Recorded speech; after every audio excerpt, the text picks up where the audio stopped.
Today's podcast is sponsored by Fire Facilities Incorporated, expert engineers, designers, and manufacturers of steel training towers, burn rooms, and mobile units that are all made in the USA. Welcome back to 3-Point Firefighter. Tonight's guest is a repeat guest, a friend of mine, Josh Chase. Now, I had Josh Chase on my podcast last season.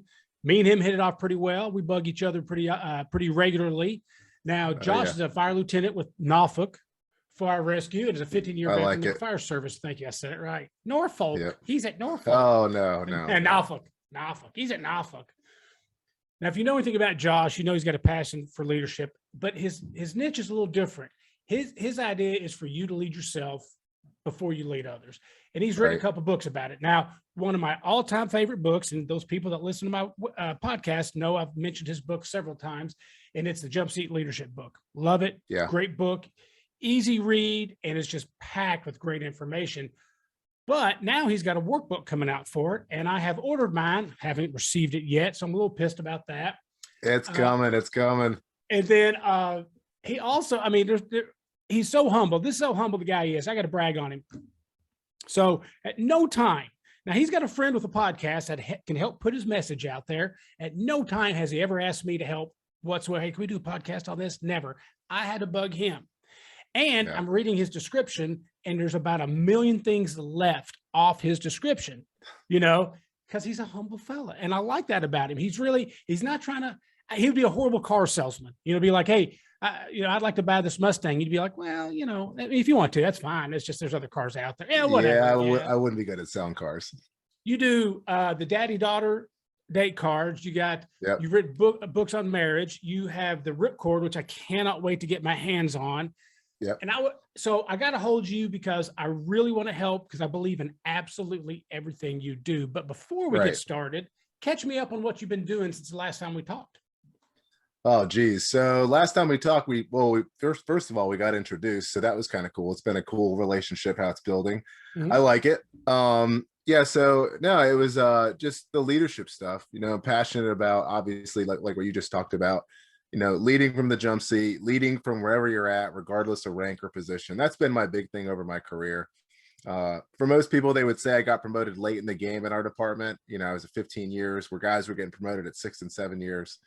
So really just been focusing on hammering that home, as far as this isn't just like a message that I'm trying to be popular with on Facebook and get thousands of followers to follow me. Like, I really do believe informal leadership is the backbone of the fire service. So really, since we've last talked, I've just been trying to continue to communicate the message and hammer it home. Even there's been some weeks where I'm like, I got to come up with some different kind of content. And then I was reminded that I don't want to do any different kind of content. I believe in informal leadership, and I'm an informal leadership guy. So I'm going to stick with pushing informal leadership because I don't think it changes. Informal leadership is important. And so really that's what I've been doing. I write a lot. I have a lot of spare time. My kids are teenagers. Do you really have spare time? I'll put it this way. The fire department gives me spare time. I fill it with activities that would better humanity. I'll put it like that. Honestly, basically what I really like, I like to help people get where they want to go. That's, if I had to nail my passion down without putting it within the fire service or, a certain area, I get to do that in the fire service, which is great. But if I had to nail it down, I like helping people get where they want to go. So since we last talked, I've written another book, mainly because I reread my book once or twice. People would send me messages, really positive response. To write something down on paper that's in your brain and for there to be such a positive response to it and it resonate with people, it makes you feel good, so I wrote about my career and things that I had been through to stop other people from either making mistakes, that I made, or to inspire them to just step up and do things that I haven't even done yet. But I felt like at the end of my book, I felt like there was more. I was like, I feel like I left people hanging in a sense. And honestly, that probably comes from my willingness to want to help people. And I was having conversations with people through Facebook or email on, oh my gosh, I got your book. This is what's going on in my firehouse. Oh my gosh, I got your book. This is how it's been my whole career. You described me perfectly. And I started people asking for advice and this and that. And I was like, man, I cannot have conversations with every single person. And trust me, if you get a hold of me, I'm really open. You can reach me on Facebook. I'll probably hit you back within an hour or two. We can have a conversation. You can email, we can talk. I'm nobody famous. I'm just like you. So let's just have a conversation. But I wanted to be able to reach people the same way my book helped people, but actually help them reach their goals. One of the main things I'm passionate about is leadership, obviously, but you can't lead other people without first learning to lead yourself. And I didn't hammer that home in the first book. It is in there, and you'll get it through the message. But I wanted to offer people something where they could actually sit down and figure out, okay, what are 3 things that I want in the fire service? And this is something that goes over, I go over in my book. It's a workbook where you're going to sit down, and if you don't like work, don't buy this book. I'm going to tell you right now. If you don't like work, it's called a workbook for a reason, because I want to help you get from point A to point B, and you don't get from where you are to where you want to go without some hard work. So this book is really, it's about 75 pages long, and it just, from chapter to chapter, I walk through questions and I walk through scenarios, and I walk through developing you a plan on how you can lead yourself better so you can lead other people. I 110% believe that if you're not leading yourself, nobody's going to follow you. You're just barking orders at that point, and we have enough people in the fire service barking orders. So Yeah, being a boss and being a leader are 2 different animals, really. right, yeah. And I remember we talked a little bit last time we talked about one of the things I've always said was you can't be a good leader unless you're a good follower. Right. And I think that's along the lines of what you're talking about. And so for people that are listening, all 3 of them, when you're young in the fire service, you really need to hone in on those skills that you think are worthless, but you hate to clean the shitters. You know, you hate to wash the truck every day. You hate to do this. You hate to do that. All that little stuff. If you do it and do it well, I mean, don't just half-ass it. Do it well. That's being a good follower. You know, that's being a good follower. And then when you're on the fire ground, somebody tells you to do something and you're unsure about it, you can't ask a quick question. But if somebody says, go get me a pickhead axe, and you bring back a flathead axe, you're kind of fucking up. You got to be a good follower. You got to listen, and you got to apply what you learn. Fire ground really isn't the best place to ask questions. I think the firehouse is. But I think some of the best leaders that I've met personally were excellent followers. And there's a correlation. Now, where I think you've got a little extra oomph to it is that you were in the military. So you had leadership from the second you know, your boots hit the ground at boot camp till the day you left. Leadership was hammered into you. Yeah, absolutely. And then you translated that, I think, extremely well into the fire service and in your book. So I got to brag on you. You know, it's one of my favorites. If you listen to my podcast, I've mentioned it several times. So which I appreciate. And I get no kickback, which is bullshit.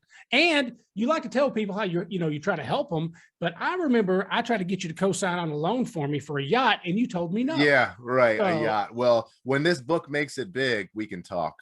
You know, because oh no, I'm pissed. I'm stubborn. I'll never come back to you for nothing. So I mean, what have I been doing? That's really working on that book. And then I'm always like, I'm serious. Like, how can I make the fire department better? How can I make the people around me better? Like, I'm always coming up with an idea, you know, and like, you know, like my most recent thing that you mentioned was the dad and daughter date cards. Like, I have 2 daughters. You know, I haven't had the easiest personal life. My first wife passed away when I was 32. All unexpectedly, all of a sudden left to be a single dad with 3 kids, you know, 2 daughters and a son. It was easier to connect with my son because he's a boy. Right. I mean, I could toss a ball to him. He tosses the ball back. You wrestle in the front yard, beat each other up. You know, I was a good dad. You know, I still consider myself a good dad. I knew how to braid hair and do laundry and, you know, make breakfast and all that stuff. But to be able to all of a sudden transition from being a married guy in the fire service with 3 kids, now I'm single dad. And there's a lot, I guarantee you, there's a lot of single dads in the fire service because I work with a lot of single dads in the fire service, whatever the circumstances are, you know. So the dad and daughter date cards were, how can I hold myself accountable to spending individual intentional time with my daughters? And I was doing it, but I would slip. It would be like months. And I'd be like, man, I haven't taken my one daughter to coffee, just her. Now I'm spending time with my kids all the time. But I wanted to be intentional about like, hey, how are you doing? How is your life? You know, what's going on in your world with each child? Right. And the date cards were just easier for me. And I started doing them by hand. I went to a random craft shop, got a bunch of blank things and some markers. And it took me an hour and a half to make a set of cards for each of my daughters. So 3 hours total. I'm a creative guy. I was like, my daughters are going to love these, but also if somebody would have just been selling them, I would have just bought them, wrote the dates in, and then I would have been done in 10 minutes. Right. So, after I saw the response from my daughters, I was like, guess what we're doing, girls? We're going to make these and we're going to start a business and we're going to sell them, because I saw the impact it just had on my daughters as far as building relationships. That's the goal, to build relationships. Now, the other side of that is obviously I can't help the world completely for free because I'm not a billionaire. Right. So obviously, hence the yacht, but whatever. Right. Yeah, exactly. And I'm also trying to show my daughters, like, hey, like, let's create something together. Let's see where this goes. So they're excited about the journey too. So it was an idea. I actively participated in it with my daughters, and so I'm like trademarking it. I'm doing everything I can to get this thing off the ground. And then I also have a son who, it's really easy to connect with my son. We both do martial arts. We punch each other in the face on a regular basis during the week. Like we roll around and try and break each other's arms. I mean, we're constantly in the gym. We're wrestling in the house. We're at Mission Barbecue eating food. Like, it's so easy to connect compared to my daughters. Right. He's little me, basically, which is really irritating sometimes, because I created a little version of me that argues with me, and I'm like, damn it, he's so smart. But I felt bad, and I created the dad and daughter date cards, and then he didn't have a set of cards, so I just created him his own set of cards, and I called him Bro Let's Go. And I like that. Yeah, so I filled him out, but it's got different stuff on there, like, hey, we're gonna go shooting, or we're going to go hiking, or stuff like that. Whereas the girls have more like, I've taken my girls shooting, but I have girly girls, and they enjoy like being taken out to dinner and stuff like that. And I'll be honest, like, I'm a dad. I don't completely like everything that's going on in the world today. What? And You don't think the world's perfect? Dude, I want to show my daughters how they should be treated by a male. I want them to have a good example. I want them to have something to compare it to when they get out there and actually start dating in the world. So for now, I'm going to be that example. I'm going to take him to the fancy dinner first. I'm going to take him to the cheap dinner first. I'm going to take him to the beach to watch the sunset or the sunrise, or I'm going to do all those things first, not to steal those moments from that first guy, but I don't want my daughter to be smitten over some dude because he took her to a movie and bought her a slice of pizza. Right. Like, it's going to take a lot more. So you're setting the bar really high for that. Yeah, you got to, man. Yeah, like, you take her wherever you want, bro. I've probably already done it. That way, when you win her heart, I know you really want her heart. And that's where I'm coming from, the dad and daughter date cards. And then related to the fire service, I'm gone a third of my life at the fire service.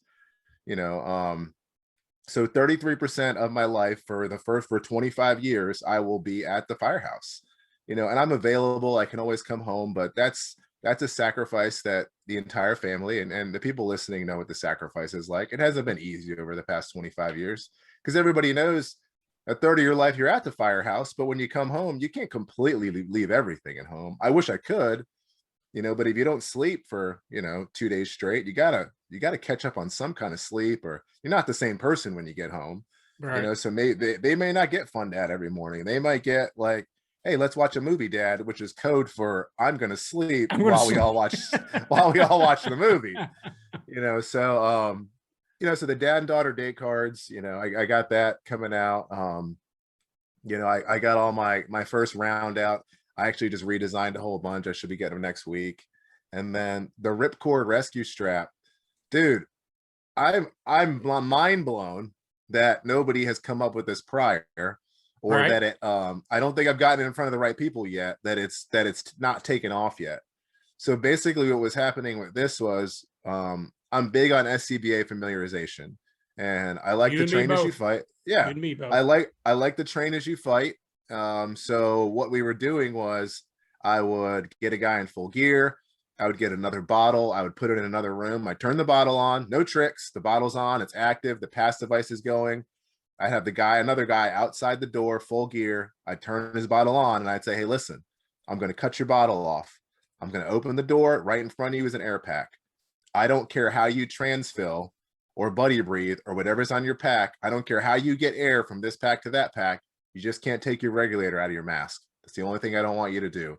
You can go to the floor, you can pull your mask away, you can get a breath like we taught you, but you got to get right back to work. So we're in a controlled environment here. You know, we're at the station doing this drill. When I was cutting those bottles off and the mask was sucked to their face, and me and my other lieutenant, we did the drill right there with them. It's a panic factor. I don't care who you are, your mask is sucked to your face. Now you know either you have to transfill in the time that it takes to hold a breath, or you have to dive on the floor, suck in the simulated clean air, put your mask back on knowing that you don't have any air, and you have to do it in that breath. So I just started to see panic over and over and over. And one of the main areas that these guys were panicking and failing in was they had terrible access to their rescue hoses on their air pack. You know, not intentional by the manufacturer, I guarantee it. We have rescue hoses, they're in a pouch. Great, I'm glad we have them, but it's great if you don't have a glove on. Right. You can get in there really easy, you can grab it, you can feel everything, but I usually wear gloves if it's really hot because I don't want to burn my hands. Now, I've had the argument where I've had a couple guys in the training drill take their glove off, and that's what I would do in a fire. And I'm like, hey, that's great if it's not that hot. If the fire is that hot and you take your glove off, you are screwed. When you touch that metal, you're exactly right. I've said the same thing. I get guys saying, they're like, oh, in real life, I take my gloves off. What if that metal's sitting there and it's 300 degrees? Right. And you're done. Now you've taken a hand out and now you have a whole nother stress. Forget getting air at that point. You've added another stress factor. Now you're injured. Yeah. So a lot of the guys, you know, they were reaching back. They couldn't get the hose out of their pack, or they would get the flap open and then they're fumbling for the hose, or they would get it out and they would drop it as they were trying to connect. They're diving on the floor, getting air, trying to connect, and they're quitting. So quitting in training, I get it. Like, I get it. But quitting on a real scenario, you're dead. Yeah. You know, and they're not quitting because they want to quit. They're so mentally frustrated they cannot make these connections and get in their pack. There's no, and now trust me, I had some very frustrated trainees that day that were like, I want to go back through this. And they did, and they were successful, but it still was taking too long. And that's when I looked at the other lieutenant and I was like, I need something to get in this pack immediately if we get in trouble. What we have now does not work. So we kind of, you know, we talked about it, looked at it, and we left it alone for about 2-3 days. He's got another project he's doing. So he's got, you know, a fancy sewing machine at home and webbing sitting around. And he's like, you know what? I'm going to make you a prototype. I think I know what you need. So he made me the first prototype and we put it on the pack. We pulled the hose out, put it around our hand to maintain control. And I was like, holy shit, dude, we got it. So initially we were like, cool, we're just going to give them to the guys for Christmas. Like, this is a great idea. We'll give them to the guys for Christmas. But I had that thing in my hand every day at work because I'd put it on my gear, take it off, put it on my gear, take it off. Because, you know, I didn't want to put on my gear, somebody take it off and throw it away when I wasn't on shift. So every day I had this thing in my hands and I was just looking at it. And then he made me 2 or 3 of them. And it got to the point where I was like, well, are we going to do this or not? And he was like, dude, I think people need these. And so that's how that was born. It's a simple 18-inch piece of webbing that we sewed a handle and a girth hitch into. It's called the Ripcord Rescue Strap. It girth hitches around your rescue hose inside your SCBA pouch and allows you immediate access to your hose with a gloved hand. You simply pull it out. I mean, it's out in an instant. You reach back, yank it out, it goes around your hand. And the best thing I like about the strap is when it goes around your hand, you can maintain control of your hose. So you can use your hand for other things while you're looking for another hose or another bottle, you don't have to set the hose back down, you know, and a lot of this sounds like, oh, we could get this done. We really don't need that. And you know what? You probably could. And it would take you triple the time to get it done. And you're talking about doing it in a controlled scenario. Like, my hope is that nobody would ever have to use this thing. Right. But like when your lizard brain kicks in, right, all the steps that you think you know go out the window. It's just like you've got one task and one task only, and that's to get that thing out. Why would you not want something so simple that it allows you to focus on something else as opposed to getting that stupid thing out? If you got a strap on it, boom, right then and there. I like it. I love the idea. Now, has it got any reflective material on it at all? So not yet. Right now, we just decided to make it red. And honestly, right now, color, We went with red. We could really do any color because it's really about feel. When we were testing it, it's about feel. Once you reach back on the pack and you feel the handle, you just pull it out. Reflective material. I mean, that actually had a buddy approach me about that. So we might do some different designs or different colors. Right now, we're just trying to get this thing out and on people's packs. So yeah, we'll see. I don't think I've gotten in front of the right people. So me and my buddy were trying to focus on how are we going to market, who are we going to market to.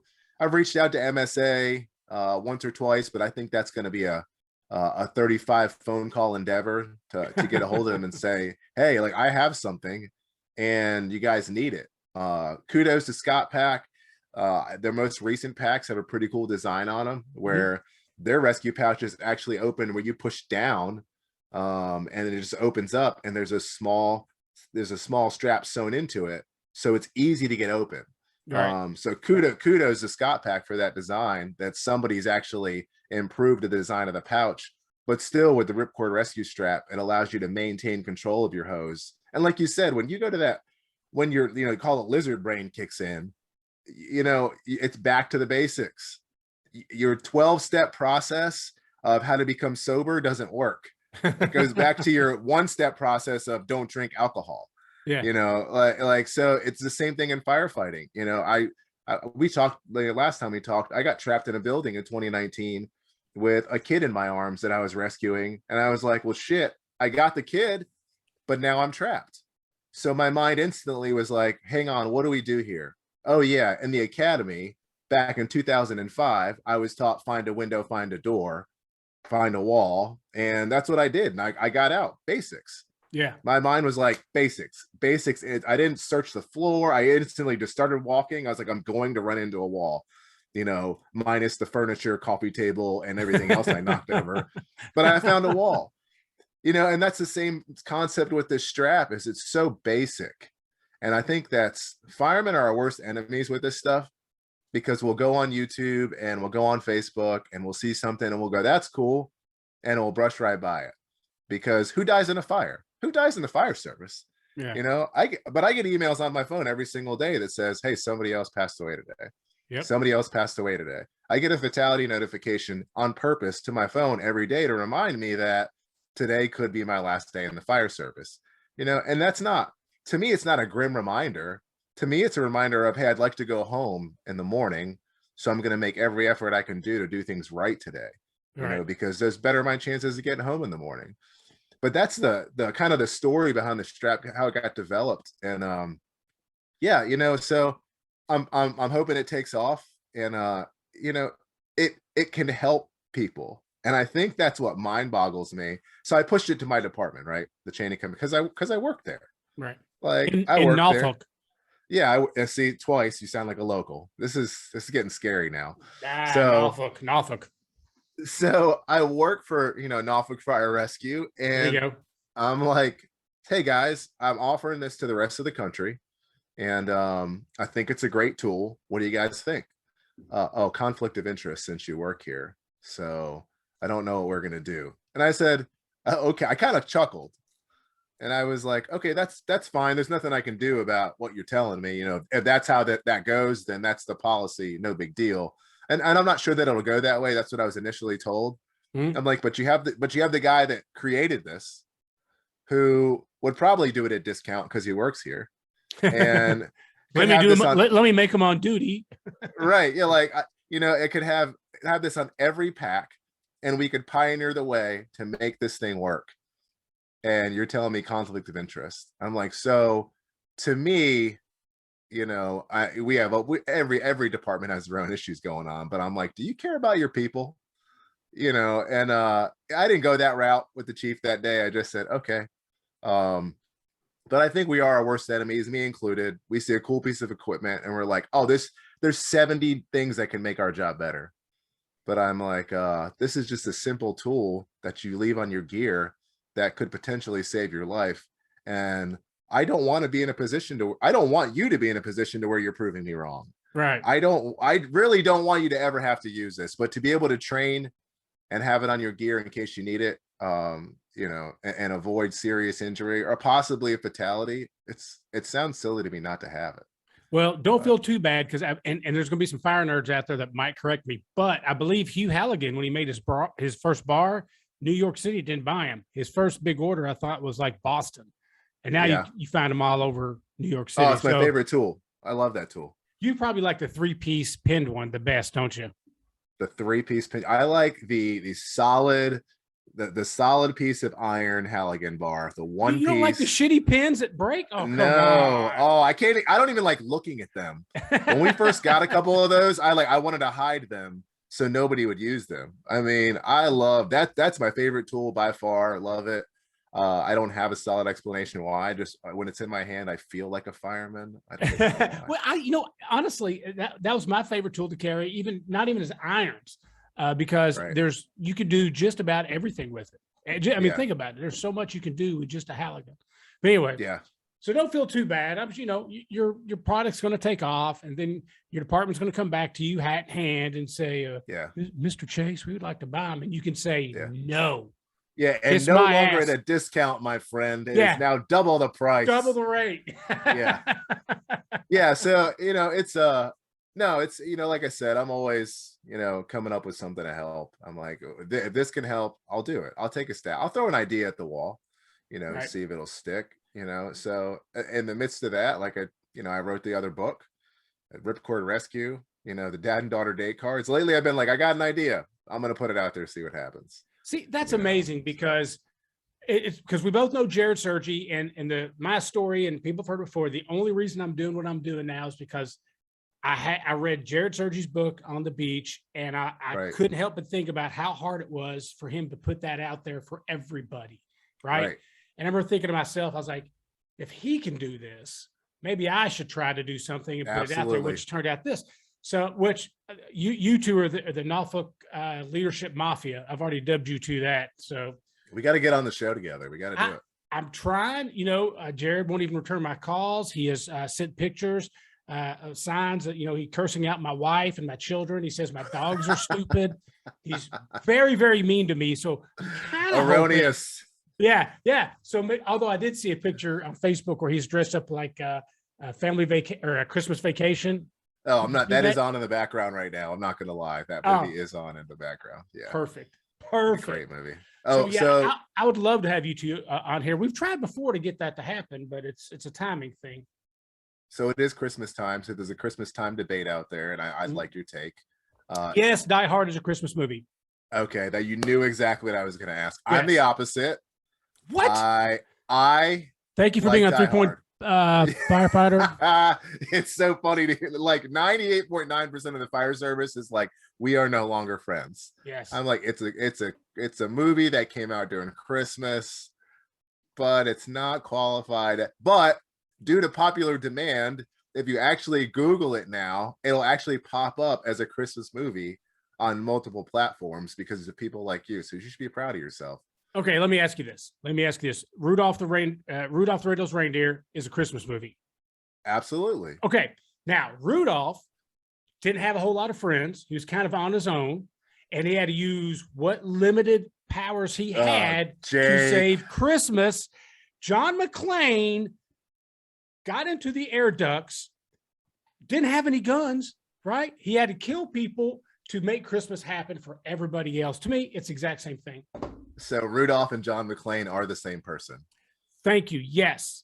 Think about this. You've never seen Rudolph and John McClane in the same building at the same time. No, I haven't. So I'll be honest. That's probably the most solid argument I've ever heard for that. Well, me and my staff here at 3-Point Firefighter discuss this quite often. And by that, I mean my dog that's sleeping over there. So yeah, sleeping in the corner. Yeah. So, it is definitely a Christmas movie. You got a bad guy, right?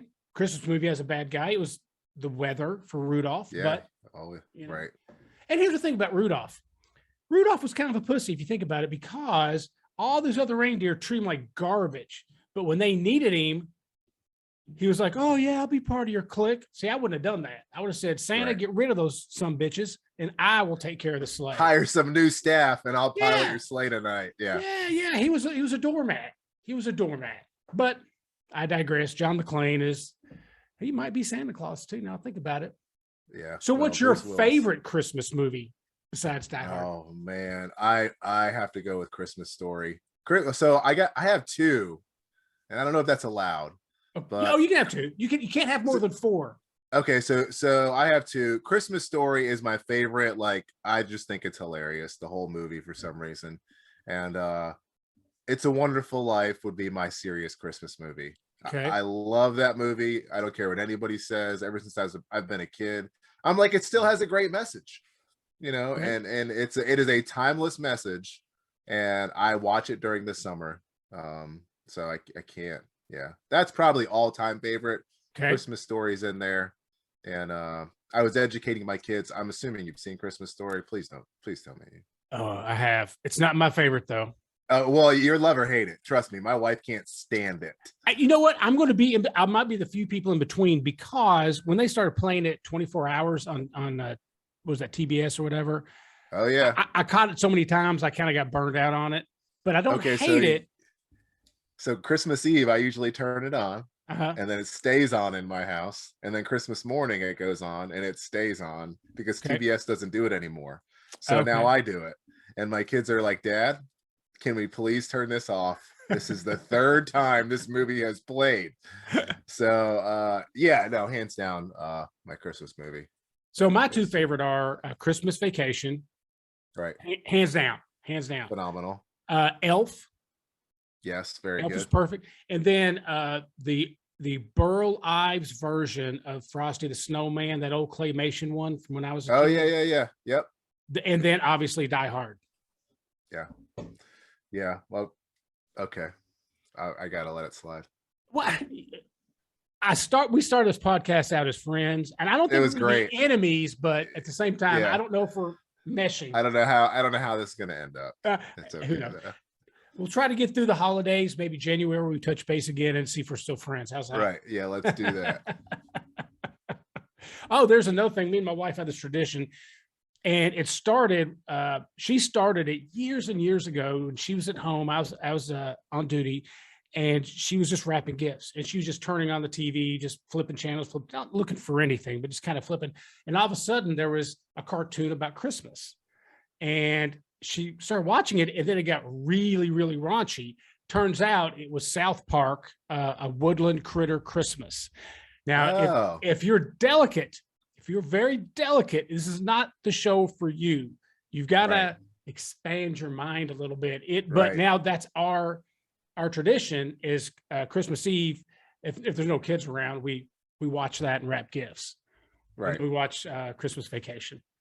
Yeah. Great movie. Like I said, it's on in the background right now, no volume, but it's been the third time it's played on the TV today. I'm not gonna lie. Love it. So, Love it. good stuff. Shitter is full. Oh god. I love all the costumes out there right now too. There's a bunch of guys with the Cousin Eddie costume. You can get the Dickie online now for the moose mugs. The moose mug. Well, that's what I'm saying. Sergi you had, can buy it all. He was dressed up like Clark Griswold, and he had a Well, moose those mug. were his normal clothes. Like those are it wasn't like he went to a thrift store. He pulled that all out of his closet and then just looked like Clark Griswold. So, he's just no, that guy, I tell you what, he's still we talk back and forth all the time, and many a days, how the fire service is. There's a lot of guys out there frustrated right now with certain things, but frustration is a great fuel to change some stuff too. And he's done a great job at just keeping me motivated in some areas, but yeah, and I think some of the reasons I do, what I do in the fire service is, one, frustration. Two, I really believe we can change some things. Yes. So, and I'm like, well, complaining just doesn't get me anywhere. It's healthy in the sense where you've got to just get it out. But I'm like, and something I wrote about in my first book, one of the chapters was called Solutions, Not Problems. Mm-hmm. And I'm totally cool with sharing problems. Like, but can you bring me an idea or solution? Right. And let's brainstorm, let's figure it out. And a lot of the times what I figured out was not so much that, like, guys really don't care about, not everybody, but a lot of guys that don't care, they just want to complain. they don't care about the problems, or they don't really, it's not passionate about it. They just want to complain. And when you ask for solutions, they don't have any solutions, Exactly. And then there are the other guys who I'm working with, some guys right now who they have tried so hard to change some things, and they've just been beat down by administration or bad officers or just people that didn't believe they could do anything. And they're just burnt out with, I'm not going to try and change anything anymore. I'm just going to come to work and do my job. We're paying for the sins of our fathers in the fire service, because Yeah. in the fire service, when you first came in, you got brutalized. You were a piece of shit. You didn't know anything. You're only going to know what I tell you. Maps Right. and mops, maps and mops. That's all you had to deal with, right? You couldn't have an original thought because you're new. And I think that's what we're kind of dealing with now is people, our age and stuff, which I think you're way older than me. I'll be 22 next month. Oh God, I am an old man. Yeah, I'm 22. Well, these are all city miles. All the wrinkles and gray hair. Yeah. It's all city miles. I'll be 26 next week. Oh, well, it shows. You look great. Yeah, I know. Look amazing. But we were brought up a certain way, and I think some of us have veered off into a more productive, let's care more about the fire service than this person. And then there's the others that were beat down so hard they cannot wait to beat down a new guy. They cannot wait to treat a new guy like garbage. And I'll never forget when I was in Lexington, I got like 3 or 4 years on in the job, and we got some new guys. And I can tell you the place in the firehouse I was at, and I was giving these guys shit. I only had 3 years on the job with them. I had some from the Air Force as a firefighter, but I look back at that and I'm disgusted with myself, because I'm like, man, why did you didn't like it when somebody said that shit to you? Why are you doing it to them? Yeah. So it is what it is. I have the same stories. I mean, I look back at a young me, saying stupid things to other firemen with no time on the job. And I would punch myself in the face or just have a strict conversation with my old self. It was not effective. Right. And I went back and I've apologized to several people, and some people accept apologies and some people are like, you're never going to change. And I'm like, well, I don't have to prove you wrong. But at the same point, change is needed. It's like you said, like, just because you're a new guy doesn't mean you can't have an original idea. And I've probably focused, like I said, I got promoted. I've been a lieutenant for almost 2 years now. And one of the main complaints in our department was, man, when the guys get promoted, they change. And I was like, that will not be me. And I've made a conscious effort to make sure it's not me. I have responsibilities as an officer. I have responsibilities as a lieutenant. There are certain things I have to do, certain things I have to get done. And there's no manual or no policy in my department that tells me I have to build relationships with my crew. It's not in there. I look for it. Right. Nothing. So building relationships with my crew and the guys around me, that's something that I'm doing. And that's probably been my main focus is I want to work with these guys. I want to work with them. I want to serve them. I want to get them what they need. I want to get them where they want to go. So that's what I do. And I had somebody tell me like, hey, you need to start being a lieutenant. You're still thinking like a fireman. And I'm like, well, let me tell you why I still think like a fireman. Because I was a fireman 2 weeks ago. The title on my shirt changed, but I'm still a firefighter. And if I don't think like these guys, how will I know what they need? So you want me to think like a corps of officers? We're not serving each other as officers. That's not what we're supposed to be doing. We're supposed to serve the people that are under us. So these past couple of years, it shifted, like you said, from that mentality of like, I was treated like this, I'm going to treat these people like this. Or I had a bad officer and I didn't like that, so I'm going to treat him now that I'm promoted. And for me, it's the complete opposite. And if you're listening to this and you're an officer and your crews are going places without you and going to the hockey game and going to the basketball game or baseball game or going to grab a beer and you're not invited, that's a problem. It's different if you don't want to go and you're just not that type of guy. And maybe you do have some certain boundaries that you like to keep between your crew. But I think if you build relationships with your crew and show them you care about them, they'll respect you for who you are as a person. And it'll be so much easier for them to respect your rank. So much easier. I got an invite to a hockey game the other day and I'll be out of town and I was bummed because my crew was like, hey, Lou, let's go to the hockey game on the 17th. They don't have to invite me to anything. Right. I'm their boss, and so they can go hang out. It's their personal time. But the fact that they want me to go hang out with them off duty, to me, says a lot, because it shows me that I am building relationships with them. And guys that you build relationships with and that you can actually show that you give a shit about will do everything for you. Yes. It's not manipulation. I'm not building relationships so they will. I'm building relationships hoping they will, because we're at work, we have a job to do, because they also have a choice to not do that. But I'm telling you, like, I had a captain who set that example. Like, I respected him as a man, and he happened to be my captain. Mm-hmm. And that's the example he set. And that's what I'm trying to do. Do I fail? Yep. Probably daily. But it is my goal to build relationships with these guys. And I've had to say, like, hey, listen, this is the lieutenant and this is how it has to be. And I don't like it. Right. But this is where I'm sitting right now. But it's a lot easier for a guy to understand that when he's like, hey, 88% of the time, Josh would have done this. He's got to make this decision right now because of the position that he's in. And it's a lot easier for me to respect that because I respect him. And I don't even know how I got off on that tangent. Hey, no, it's perfect. It's perfect. That's what this is all designed about, because you just kind of reminded me of something. So our deputy chief of personnel just retired, I don't know, about a month ago. And fantastic chief, fantastic crew major, fantastic captain, fantastic everything. He was a man of few words. So like the funny thing for me is, like, if I was wearing a t-shirt when I walked into his office, because I'm the training officer, right? So I'd be doing stuff sometimes. I wouldn't need a polo. I'd be working on something. And then I'd go downtown and I would see him. And instead of like giving me grief, he would go, he's a big old country boy too. He goes, oh, we're working casual today, are we? That's all he'd have to say. I'm like, oh, sir, I get you. But when he was a captain, he had this thing he would say.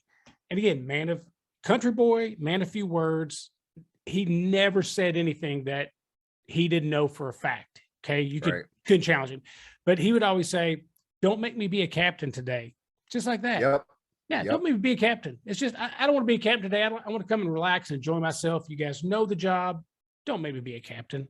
And he's probably one of my all-time favorite mentors. And it's for reasons like that. Nice and simple, to the point. Don't make me be a captain, but if you crossed him, which, knock on wood, I don't think I ever did, but I've seen him get upset with other people. So same tangent. I'm just taking your tangent and I'm adding mine on top of it. Yeah. I feel like it's simple. Like, I think sometimes we forget there's a man behind the title, firefighter, lieutenant, captain, chief, like man, woman, whatever you're doing in the fire service, you're wearing a t-shirt. Mm-hmm. And, who you are translates into the fire service. Mm-hmm. And I've seen people completely get lost in the fires. There's nothing wrong with being in love with the job. Right. Absolutely nothing. Nope. But when the job becomes like everything and every part of who you are, I hate the word toxic because everybody's overusing it these days. So I can't even use that word right now, but it's just not a good thing when we forget people are human. Right. Like, yeah, he's wearing that firefighter t-shirt, but his wife left him last week, or, this chick's going through something. People have real lives and it translates into the fire service, and so to me, it's the same thing with respect. Like, you cannot expect me to respect you solely based on I work for you. Right. It does not work like that. Now, I have a command structure. And like you said, I've been in the military, and the command structure is a command structure. And nowhere down there does it say, do you like to follow orders from people that outrank you, yes or no? You'll never find that anywhere in any command manual, because it's not in there. You follow and you respect the person above you because that's what you either get paid to do or volunteered to do. But God, I do not want to do my entire career solely based on, hey, look, I have a bugle, so you have to respect me. That is a lonely way to live. So have you ever seen Band of Brothers? Yes, 110%. And I know who you're going to mention, but go ahead. At one of the very last episodes, right? You got Major Winters, you got Captain Sobel, and Captain Oh, Sobel walks right past him and turns his head. yep. And do you remember what Major Winter said to him? Oh yeah, he didn't salute. He didn't He walked salute. by him and didn't salute him, and he said, "Respect the rank. You don't have to respect the man." That's exactly right. Yeah, That's exactly right. I love that series. That is probably one of the best series out there. It totally is. It totally is. It's probably one of the best Christmas series out there too, because there's It's a Christmas movie. episode of Yeah, absolutely. The Battle of the Bulge is all Christmassy. They had, Yep. if you look in the was it the Ardennes Forest? They had like stockings and everything hung up. Maybe Christmas I'm lying movie. about that. It's very much You a are. Christmas movie. It's okay. Pulp Fiction is a Christmas movie. Yeah. Yeah. Anything with a Christmas tree in it, stocking that was created in and around October to September is apparently Christmas. a Christmas movie. Yeah. So we're never going to agree on the Christmas movies, are we? But No, it's okay though. But we agree on Band of Brothers. I'm sure you've seen Yes. The Pacific too. yes, and phenomenal movies. They've had another one in production for a while called The Mighty Eights. It's Tom Hanks and Steven Spielberg, World War II, but it's from the Air Corps perspective now. Right. So that's pretty good. See, in all these series, like, man, I tell guys all the time, like, you can't, speaking of fire service, there's a lot of good fire service material out there. I wrote a fire service book. There's a lot of good fire service books, but there's so many good resources like that you can resource yourself with as an individual that have nothing to do with the fire service that will make you a better leader and a better firefighter. Sure. Small unit leadership, that book, Small Unit Leadership. Oh, yeah, that book. I mean, you could watch Band of Brothers and just the leadership examples. There's so many different things out there where, yes, it's not fire department, it's not fire service. And I think sometimes we do need to look outside and get some outside resources and read a leadership book that has nothing to do with fire service. Sure. Leadership isn't a science, it's an art. That's why you can reach outside of the fire service and get, I mean, you could watch somebody that runs a Kroger's, a manager in Kroger's. I mean, the leadership is all around you. It's what you can see and what you can process and what you can regurgitate as needed. It's not just, Salka. Love Salka. Salka's great. Don't get me wrong, but there's no one definitive book on fire department leadership. Leadership is an art, and it's just something you have to learn. And usually, at least in my opinion, it's something you have to learn through multiple failures, really. Yeah. Well, and like you said, how you started this podcast, you read Jared's book and you were like, you know what, I'm going to do this, and through that we linked up, and this is the second time we've met together, and you're doing stuff on social media, you're putting stuff out, good stuff. Here I am. I just wrote a book. It wasn't like, hey, look at me, I'm famous. I was like, I feel like I have content to add to the fire service that can help. I'm going to do it. And I like what you just said, because it is an art, and there's a lot of people that are maybe not mainstream. Like, I love that you said, like, leadership is not just Salka. Great. I mean, it's good stuff, but there are guys at company level. There are guys at officer level. There are guys that have been on the job 5-6 years that are doing phenomenal jobs. And what I will say to anybody that's listening to this is, if you have content and you want to put it out, you got to get it out there, because your perspective on what's going on could be the perspective that we need and the solution that we need to the problem. There's a reason that we all work together. And my leadership book, the Informal Leadership book, there are tons of books out there like it. You get my perspective, and it's resonated with some people. I guarantee you there's another perspective out there that'll resonate with a different group of people. So if you're out there and you have content, whether it's, okay, I want to write a book, I have a book written and I don't know how to do it. If you reach out to me, I will help you get it out. I will 110% help you get it out. I'll help you self-publish it. You just have to get a hold of me. I'm telling you, I'll walk you through the process. So for me, I've stumbled a lot along the way.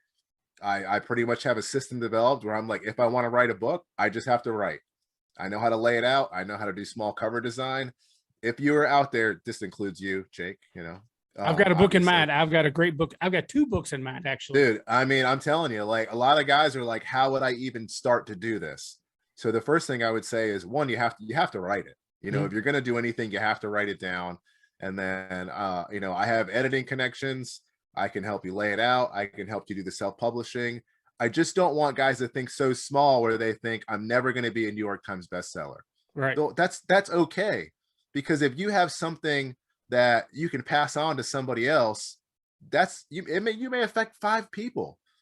but those 5 people might write the New York Times bestseller because you put a book in their hand, Yes. so it's so worth it. And I think a lot of the times I just don't want all of us to get stuck on, the 60,000 follower guys, the 110,000 follower guys, the 200,000. That's awesome. And a lot of these guys are doing some great things. And I follow these guys. Sure. They post content that I reshare because I'm like, well, I didn't even think about that. This is amazing. And I want to support it. I mean, I'm wearing a shirt from a fellow fireman because I love what he's doing in the fire service. It's And not let's like, go ahead and bring up his name. It's my boy, Mark Alone from the Fire Inside. 110%.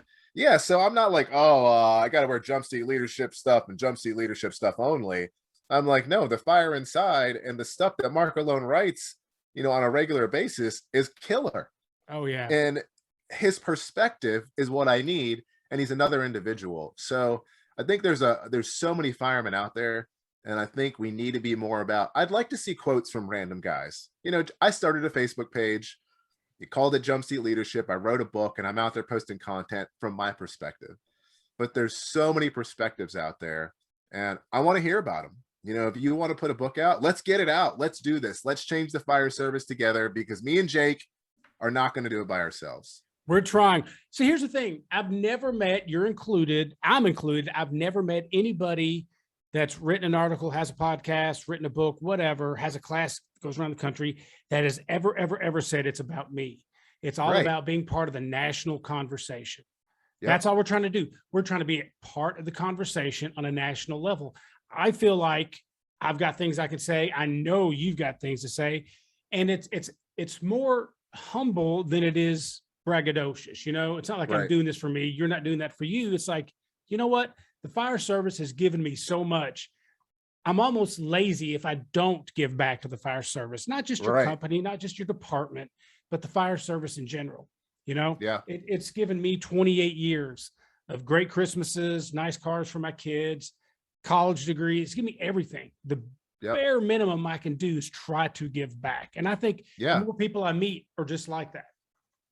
Yeah, no, 110%. And that's what, I decided to become part of this national conversation. And it's awesome because you see guys covering stuff, you think like, oh, how am I going to fix this? You're not going to fix that area because that's this guy's area. Right. This is this guy's area over here. And you could actually do this here. And, I see regular names pop up all the time on certain social media, like they're commenting or they're liking. And I'm like, or they post a comment and I'm like, why is this guy not writing? Right. Why does this guy not have his own, why is he not putting out his own stuff? And firemen overall, in my opinion, over the years are, for the majority, most of them are pretty humble about what they do or their career. We may throw a t-shirt on and go out in it, but we're not walking around and we're saying, hey, look at me, look what I do. So a lot of guys are like, I'm good. I don't need to put it out. And you don't have to. I wouldn't push anybody to ever do anything they didn't want to do. But I can guarantee you there's going to be somebody that listens to this that is like, I have something and I have it right now. And if that's you, I'm going to put my contact information in here and you got to contact me. Or if you don't get a hold of me, get a hold of Jake. He'll go to get a hold of me, but we got to get it done. Absolutely. Absolutely. And you can't be, none of us were like, oh, this is going to be easy and all that. Yeah. The truth of it is when you put yourself out there like we do, our own departments are worst critics. Boom. Yep. And then you put it out there on a national level, you're going to get critics. But I'll tell you a quick funny story before you wrap up. So it's kind of cool that every now and then I might get recognized, right? Still low key podcast, but every now and then it happens. So I went to a nozzle forward class in Indianapolis. And the very first day I'm sitting in the back and there's a guy in front of me I didn't recognize. He kind of kept looking at me. And then he said something about 3-point firefighter. And then he goes, you look a lot older in person. I'm like, well, motherfucker. That's not how you want to be recognized. Right. I said, thank you very much. That's 2 wives that have done this to this face and hair. That's two wives. You're like, I'm trying. You're lucky I'm awake right now. Brother, listen, always love talking to you. I love chatting with you online. You inspire me. You make me want to be better. And I know you're going to make other people want to do the same thing. I love what you said at the end. Get a hold of you, get a hold of me. But let's do this. how can we get a hold of Josh Chase and the plethora of things that he sells and writes? How do we do that? Yeah, so you can go to joshchase.org. That's like my main landing page. Obviously, I run the Jump Seat Leadership Facebook page. You can always reach out to me on there. I usually have my phone on me. I'll get back to you within a couple of hours. And then I have a personal Facebook page. So there's so many ways to get a hold of me. But the website, the joshchase.org, my email is on there. It goes right to my personal email. I'm not trying to hide from anybody. If you guys want to do something, we can do it together. All my books are available on there. The latest book, Jump Seat Leadership, the Lead Yourself Workbook, that's available. If you get a hold of me and you mention that you heard this on Jake's podcast, I'll give you 20% off the book. So all you got to do is tell me that you listen to the podcast on 3-Point Firefighter, this one or the last one. There you go. I'll give you 20% off the Lead Yourself Workbook. But that's my latest book. That's how you can get a hold of me. joshchase.org. I mean, so many ways. If you type in Joshua Chase, pick the most handsome looking guy on the Facebook profile, and it's probably me. Well, if you Google Jake Barnes, you get a rodeo star. So I'm not as famous as you, I guess. That's pretty cool, though. That's pretty cool, but I'm terrified of horses and large belt buckles. That's a story from my childhood. We won't talk about it here. I want to end with saying this. Love your book. It is inspiring. It sits. I don't have it here in my office. I have it in my office at work because it's that important to me. It's one of the top ones on my books of all my leadership books. I can't wait to get the worksheet. Is it a worksheet or a workbook? It's a workbook. Workbook. I'm going to get your workbook, and I'm going to make a short video after I go through it for a little bit and let people know my opinion of it. I also ordered the Ripcord. Cannot wait to use that thing. I have struggled with it. I've seen it struggled when I do RIT training and stuff. Let's make our job easier, not harder. Yeah. And I think that's exactly what you've done here. Brother Joshua Chase, other than not co-signing a loan for a yacht, you're one of my favorites, brother. Thank you, man. Thanks for having me on, Jake. Hey, man, anytime, every time. I'll catch up with you again on here. Sounds good. Stay safe. Today's podcast was sponsored by Fire Facilities, designers and manufacturers of realistic, built-to-last training structures and mobile units for 30 years. Make training count. Visit firefacilities.com for more information.